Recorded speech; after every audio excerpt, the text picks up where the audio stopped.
Today we're going to see how a character created to fill a couple of pages in the back of a comic book became a multi-million-dollar Disney film. We're talking about The Rocketeer today on Garage Movie Reviews. Hello, I'm Levi, the Garage Movie Guy. If you're new here, I'd appreciate it if you'd subscribe down below. What I do is talk about all the movies in my collection, and at the rate that I go releasing these videos, it'll take me about 20 or 30 years. So let's get right to it. The 1990s was an interesting time for comic book films. Prior to 1989, it could be argued that the only successful comic book films in the modern age had been the Superman films. But with the release and subsequent success of Tim Burton's 1989 Batman film, the world opened up to adaptations of all kinds. The decade kicked off with the release of Warren Beatty's lovingly amazing take on Dick Tracy, the first Teenage Mutant Ninja Turtle film, as well as the original Captain America movie. And this trend of hits and misses continued throughout the decade.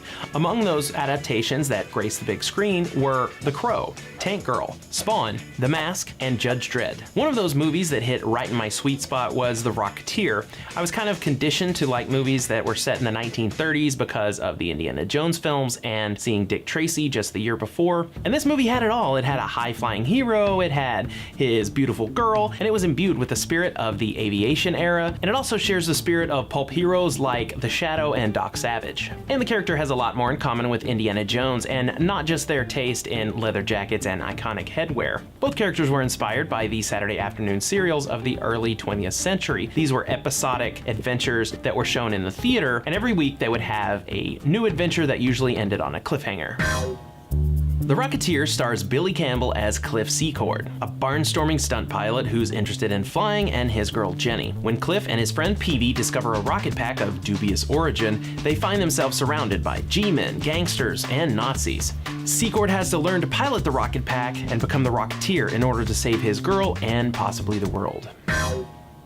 In 1982, artist Dave Stevens joined Pacific Comics and was asked to create a story for the back pages of their new series, Star Slayer. Stevens was born in Southern California and had an affinity for Los Angeles and the aesthetics of the 1930s. He also enjoyed filling in the detailed lines of cars and airplanes. He developed a character called the Rocketeer, which was based on serials from the 1940s and 50s. Specifically, he had based the character on Commando Cody, who appeared in 1950s Republic serials like Radarman from the Moon and Commando Cody, Sky Marshal of the Universe. Out of necessity, Stevens used his own image for the pilot who would become the Rocketeer, Cliff Secord. His stalwart friend Peavy was based on someone that Stevens had worked with at Hanna-Barbera, Doug Wildey, who is probably best known for his creation of Johnny Quest in 1964. Cliff's girlfriend Betty was based on her namesake, Betty Page. Stevens had a fascination for Page and liked to draw what is known as good girl pinup art. This art style includes depictions of women, usually in skimpy clothes, on the covers of pulp magazines and comics. Because he enjoyed drawing this art style, he made Betty's occupation a model. In the 1970s, Stevens had worked as a storyboard artist on television commercials and at Hanna-Barbera, both on Super Friends and the Godzilla Power Hour. In 1979, he was one of the first artists hired by Steven Spielberg to work on Raiders of the Lost Ark. And after seeing his portfolio, Michael Jackson chose him to do the storyboards for his theatrical music video, Thriller.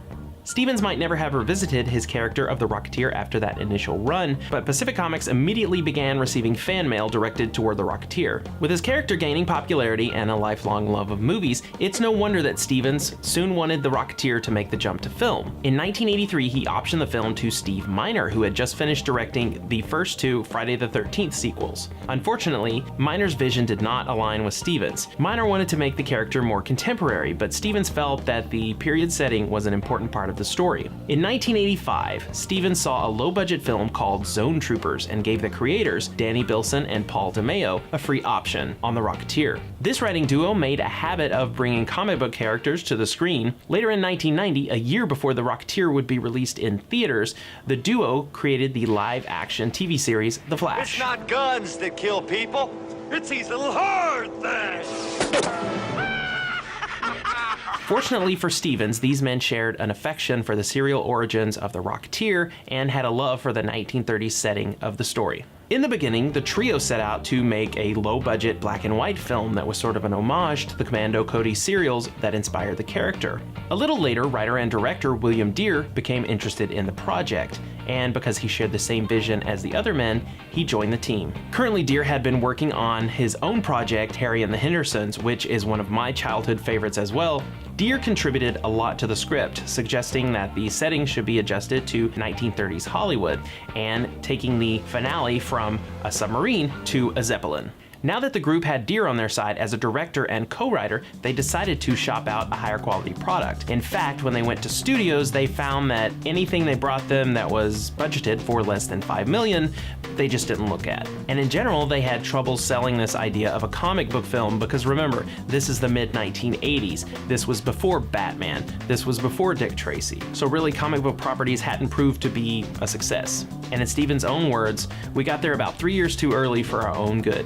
The last studio they spoke to was Disney, and Disney immediately saw dollar signs in the form of merchandising. The men signed a 3-movie deal with Touchstone Pictures, which is a division of Disney that deals with more adult material. As soon as Disney had the property, Disney chairman Jeffrey Katzenberg moved the project from Touchstone Pictures to Walt Disney Studios. He felt that Walt Disney Studios needed a live-action, family-friendly product. According to Stevens, this is the moment where the more adult portions of the Rocketeer story were stripped away. Cliff's girlfriend went from being a nude model to an aspiring Hollywood actress, and her likeness was shifted from that of Betty Page. The Disney executives also felt that the story would fare better in a modern setting, but the writers pointed to the success of Indiana Jones to say that people would watch an action movie that was set in the 1930s. This marked the beginning of a lengthy and arduous scripting process. Through 5 years of rewrites, Bilson and DeMeo were fired and hired 3 separate times. Often pieces of dialogue and entire scenes would be removed from the script only to be added months or even years later. During this time, William Dear left the project. He retains a writing credit on the film. Fortunately for the project, Joe Johnston stepped in to fill Dear's shoes as director. Johnson had a pedigree in visual effects and art direction. For 10 years, he had worked at Industrial Light and Magic, having some hand in either the art or visual effects in all 3 Star Wars films and the first 2 Indiana Jones movies. In fact, he was even a part of the team that won the Oscar for Best Visual Effects on Raiders of the Lost Ark. And he had just finished directing his first film, another Disney movie that was a big part of my childhood, Honey, I Shrunk the Kids. A fan of the comic, Johnston became an advocate for Stevens and allowed him to become a part of the entire production process. Another major change that Disney wanted to make, specifically then-President Michael Eisner, was to create a more streamlined look for the Rocketeer, smoothing out the tail fin on his helmet. You've got to be kidding. Johnston flat out refused and said if this was done, the project would no longer be the Rocketeer and he'd be gone. Disney worked on numerous prototype designs, all of which Johnston rejected. Eventually, Disney relented, but they were a week from shooting and they didn't have a viable helmet to shoot with. Dave Stevens went to work recruiting his friend Kent Melton, who had earlier created a bronze sculpture of the Rocketeer. He also got a cast of the stuntman's head, and just before filming, he presented Johnston with a viable prototype that could be filmed from every angle. Stevens also contributed greatly to the set design of the film. He had detailed notes of period buildings and vehicles, blueprints, schematics. He handed all this over to Jim Bissell, the production designer. He even had information on whom to contact to secure the vintage aircraft for production. The clash between filmmakers and studio continued through the casting process. Disney wanted a big name in the role of Cliff Secord. Some of the names thrown about were Kevin Costner, Matthew Modine, Kurt Russell, and Emilio Estevez. Bill Paxton claimed that he was very close to getting the part, and Vincent D'Onofrio has said that he is glad he turned down the part. Disney's ultimate choice was Johnny Depp. But then came Billy Campbell, a television actor who had previously had recurring roles on Dynasty and Crime Story. Disney was still unsure of having a lesser-known actor in the title role, but the filmmakers fought for Campbell and eventually won out. Cliff's girlfriend, now named Jenny in the script, was played by a young Jennifer Connelly. She was only 19 when she got the part. Alan Arkin took on the part of Peavy, bringing a much-needed lightness and sarcasm to the character. We don't got a house, Clifford. We got a gazebo. Paul Sorvino played the gangster Eddie Valentine, and Timothy Dalton, then-current James Bond, played the part of the villainous Neville Sinclair. Sinclair was based on 1930s swashbuckling star Errol Flynn, and was influenced heavily by the 1980 biography by Charles Hyam, which claimed that Flynn, among other things, had been a spy for Germany during World War II. And Dave Stevens himself had a cameo in the film as this ill-fated German test pilot. In the comics, Stevens hinted that the creator of the Rocket Pack was famed pulp character Doc Savage. In the film, the writers played into the aviation angle and the time period and made Howard Hughes the inventor of the Rocket Pack. He was played by Terry O'Quinn.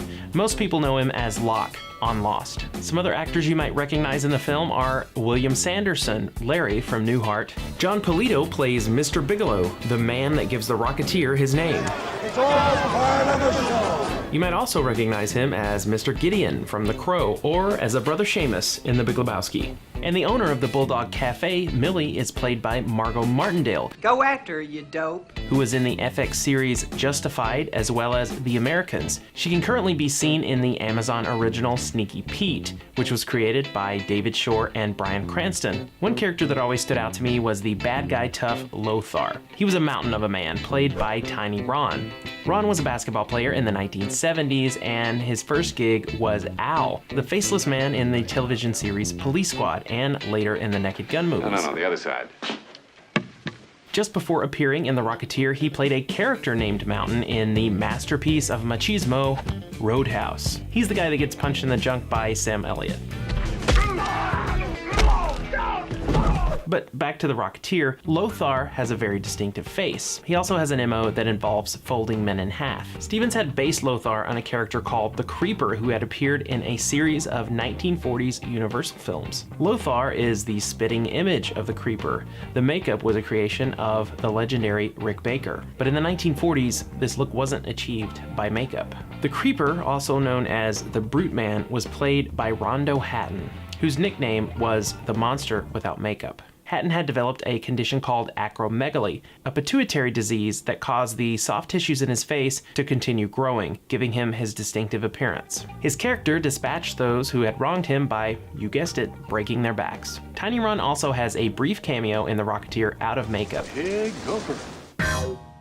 Special effects in the film were handled by ILM. Ken Ralston acted as visual effects supervisor as well as second unit director. He had previously worked on Star Wars, Back to the Future, and was part of the Oscar-winning visual effects team from Who Framed Roger Rabbit. Yet another childhood favorite of mine. No wonder I love this movie so much. Johnston wanted a realistic flying man in the movie, so a combination of stop motion techniques were used, including go motion, which involves moving the figure as the film is exposed to add motion blur. This was a technique that was pioneered back in the 1920s, but it hadn't really been seen until Phil Tippett and ILM used it in The Empire Strikes Back to animate the Tauntauns and AT-ATs on Hoth. The animation supervisor was Wes Takahashi, who has a very impressive resume, including The Goonies, Top Gun, The Abyss, and he's responsible for all the time travel sequences in the Back to the Future films. The film received a $25 million budget, but Disney was so impressed with the dailies that multiple budget increases were approved, and the cost soon rose to almost $40 million. 1% of the budget, $400,000, was used on one effect, and that's the destruction of the Zeppelin at the end of the movie. The music for the film is a beautiful, lush Hollywood score. The composer is James Horner, whose work includes Braveheart, Commando, The Land Before Time, and Titanic. The main theme of The Rocketeer is especially impactful for me because it was on the first CD that I ever bought. It was called The Great Fantasy Adventure Album. The Rocketeer had its world premiere on June 19, 1991 at the El Capitan Theatre in Hollywood. 5 decades earlier, the theater had hosted the world premiere of a young auteur's controversial film, Citizen Kane. Disney had been renovating the theater since 1989 and used the premiere of The Rocketeer to christen it. The film opened up to lukewarm reviews and opened up against blockbuster films like Robin Hood, Prince of Thieves, and Terminator 2 Judgment Day. It only made $46 million, and Disney decided to scrap any idea of a sequel. Thus, the on-screen life of the Rocketeer was cut short. In the end, Stevens said that he was happy with about 70% of the film, which for a meticulous artist like him, that's pretty good. But over the years, The Rocketeer has grown in popularity. On its 20th anniversary, it opened to much fanfare. Apparently, Thomas Jane was there dressed as The Rocketeer. Joe Johnston was in attendance, and he would soon see the world premiere of another film that deals with an early 20th century hero, Captain America, the First Avenger. The Rocketeer's life as a comic book character would continue as well. Unfortunately, Dave Stevens passed away in 2008, but IDW has since picked up the character, and you can enjoy many new adventures of everyone's favorite Rocket Man. I enjoyed The Rocketeer from the moment I saw it, and it seems like there were a lot of movies that were released in the late 80s, early 90s that sort of dealt with this period. As I said earlier, I was a fan of Indiana Jones, huge fan. And then of course we have Dick Tracy, which that movie, I remember seeing it in theaters and it just blew my mind. But after that we have The Rocketeer, and The Rocketeer spoke to me in a different way. It sort of combined the rough and tumble aspect of Dick Tracy with the high-flying adventure of Indiana Jones. It just culminated in this gem of a movie that I have so much affection for. And there was some marketing for this movie. It kind of fizzled out, and Steven said that a lot of the stuff ended up in the Midwest and dollar stores when the movie kind of tanked. But one thing that I did pick up, I have an actual cup from Pizza Hut that is the Rocketeer helmet. It even has the fin on the back. There was also a Rocketeer video game on NES that I really wanted, but I never got to play. Apparently it's not that good. There was a different version that was developed for PC later, and that version of the game was ported to Super Nintendo. From what I understand, this game is not much better. It's kind of a collection of mini games and flying games. I don't think you actually get to fly as a Rocketeer very much, but I will say the box art for the SNES version is really beautiful, and it sort of calls back to the original Art Deco design that they had for the poster. The Rocketeer has always been a special movie for me, and I know it didn't do that well when it opened, but I think it was just a combination of being drowned out by more popular, big, huge movies, and I'm glad that the character has sort of come back into his own, and he's popular again, especially in the comic books. Around that 20th anniversary, Johnson had expressed interest in creating a sequel, but nothing really came of that. But there was talk of a sequel called Rocketeers in 2016, and I don't know how far it got in development, but the storyline took place a few years after the original film, and Cliff had disappeared while fighting the Nazis, and a young black female pilot finds the rocket pack and takes on the mantle of the Rocketeer. So that seems like an interesting idea, and I kind of hope that eventually materializes because it allows the Rocketeer to continue forward. It stays sort of in that same setting, but it gets to explore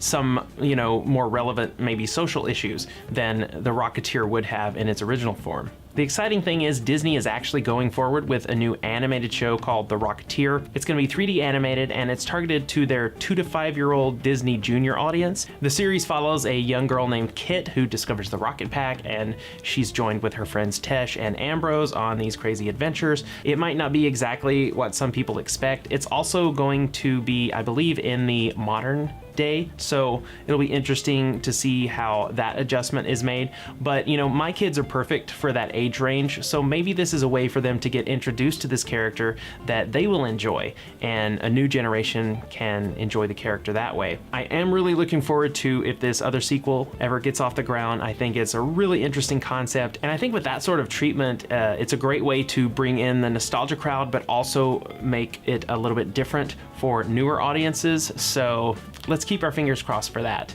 What do you think about this? Would you be interested in seeing a Rocketeer sequel? Let me know down below in the comments. And it's at this portion of the video where I usually say who should watch this film. And for this one, I'll say if you're a fan of diesel punk or steampunk, either of those sort of aesthetics, then you're gonna like this movie. I know there are a lot of really great cosplayers who create Rocketeer suits, and that's one of my favorite things to see when I go to conventions. Also, if like Stevens, you're interested in the 1930s or aviation, I think it's an interesting movie to check out. There's also a podcast, I haven't listened to it yet, but they look at the Rocketeer from minute to minute, and I believe the guys are both pilots. You might look it up, it's called the Rocketeer Minute Podcast. And last, if you're just a little overwhelmed by the superhero movies of late that are very full of pathos and anger and or gloom, then The Rocketeer is a really good throwback film, and not just a throwback to the 90s when it was made, but it's a throwback to the beginning of the 20th century. It's got that sort of high adventure that you would get in serials, and the bad guys are Nazis, and